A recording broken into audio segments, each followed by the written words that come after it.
일상생활 속에서 스마트폰에 너무 많은 시간을 뺏기는 건 아닌지 걱정하는 분들 많으시죠? 스마트폰 과의존에 대한 우려가 커지고 있는데요.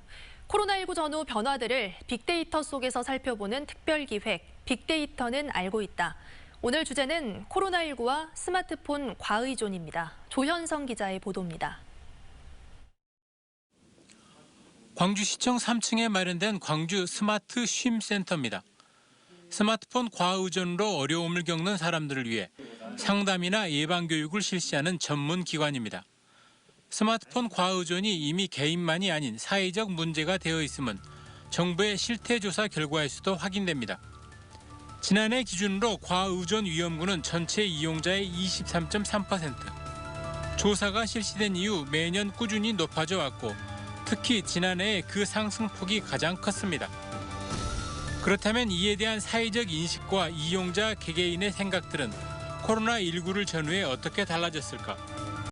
스마트폰 과의존이라는 단어가 들어간 뉴스 기사 3만 8천 건과 SNS 데이터 760여 건을 코로나 이전과 이후로 나눠 살펴봤습니다.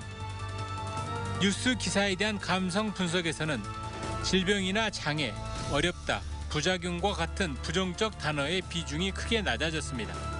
코로나 확산과 방역에 사회적 관심이 쏠리며 스마트폰 과의존에 대한 주목도가 상대적으로 낮아진 것으로 보입니다. 반면에 SNS 데이터 속에서는 학습력 저하와 불안정한 심리 상태를 반영하는 단어가 새롭게 등장하거나 출연 빈도가 현저히 높아진 것으로 나타났습니다. 작년 같으면은 10월, 11월까지 접수가 들어왔는데요.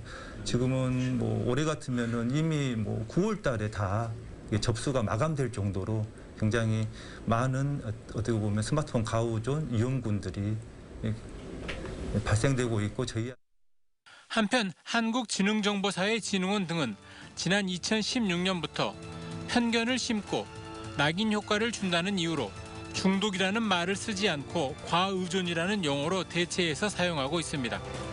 MBC 뉴스 조현성입니다.